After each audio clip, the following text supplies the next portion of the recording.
अदालतें हैं जहाँ नागरिक न्याय के लिए जा सकते हैं।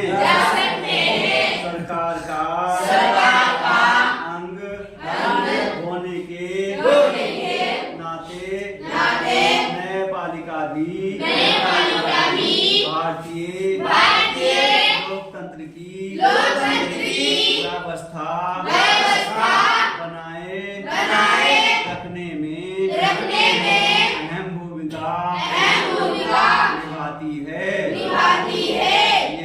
यह इस भूमिका को केवल इसलिए निभा पाती है क्योंकि यह स्वतंत्र है। स्वतंत्र न्यायपालिका का क्या मतलब होता है? क्या आपके आसपास की अदालत और नई दिल्ली में स्थित सर्वोच्च न्यायालय के बीच कोई संबंध है? इस अध्याय में आपको इन सवालों के जवाब मिलेंगे। न्यायपालिका की क्या भूमिका है? अदालतें बहुत सारे मुद्दों पर फैसले सुनाती है।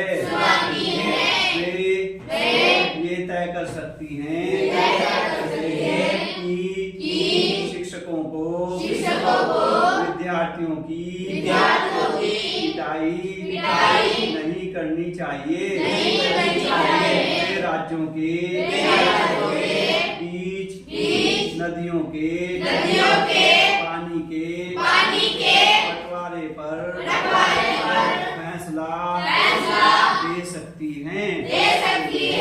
वे किसी अपराध के लिए लोगों को सजा दे सकती है।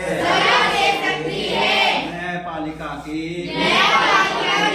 कामों को मोटे तौर पर निम्नलिखित भागों में बांटा जा सकता है। विवादों का निपटारा। न्यायिक व्यवस्था नागरिक व सरकार दो राज्य सरकारों और केंद्र व राज्य सरकारों के बीच पैदा होने वाले विवादों को हल करने की क्रियाविधि मुहैया कराती है। न्यायिक समीक्षा संविधान की व्याख्या का अधिकार मुख्य रूप से न्यायपालिका के पास ही होता है। इस नाते यदि न्यायपालिका को ऐसा लगता है कि संसद द्वारा पारित किया गया कोई कानून संविधान के आधारभूत ढांचे का उल्लंघन करता है तो वह उस कानून को रद्द कर सकती है। इसे न्यायिक समीक्षा कहा जाता है। कानून की रक्षा और मौलिक अधिकारों का क्रियान्वयन अगर देश के किसी भी नागरिक को ऐसा लगता है कि उसके मौलिक उल्लंघन हुआ है तो वह सर्वोच्च न्यायालय या उच्च न्यायालय में जा सकता है। स्वतंत्र न्यायपालिका का क्या होती है?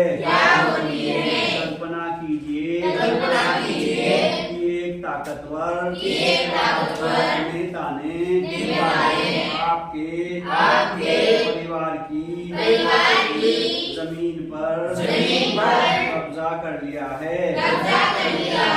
आप एक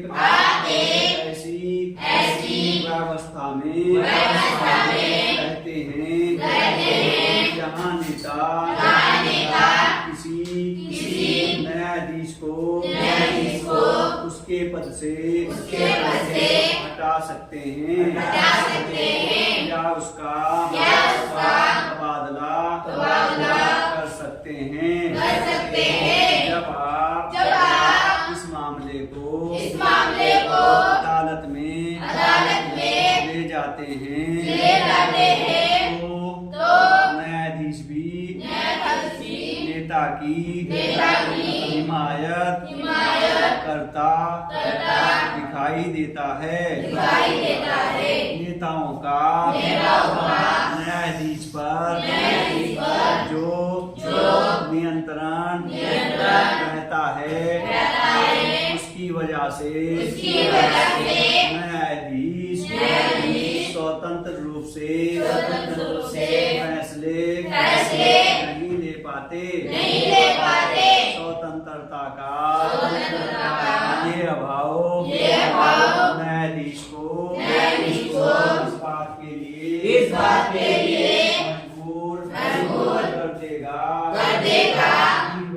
कि वह हमेशा नेता के ही पक्ष में फैसला सुनाए।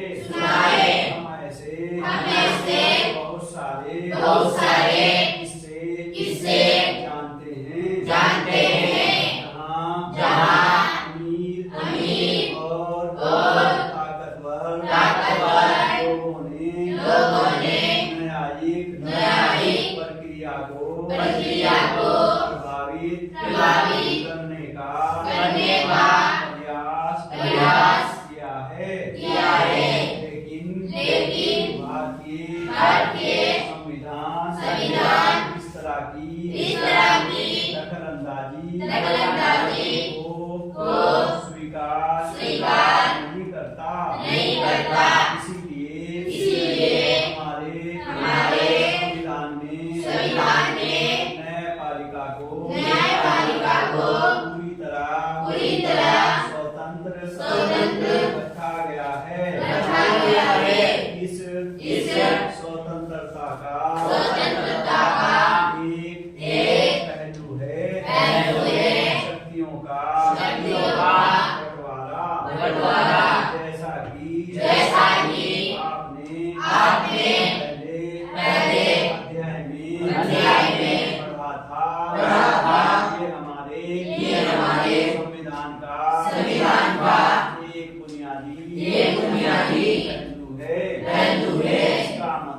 इसका मतलब ये है कि विधायिका और कार्यपालिका जैसी सरकार की अन्य शाखाएं न्यायपालिका के काम में दखल नहीं दे सकती। अदालतें सरकार के अधीन नहीं है।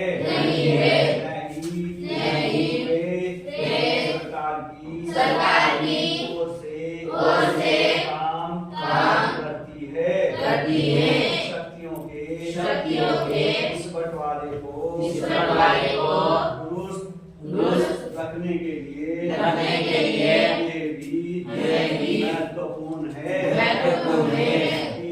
कि उच्च न्यायालय और सर्वोच्च न्यायालय के सभी न्यायाधीशों की नियुक्ति में सरकार की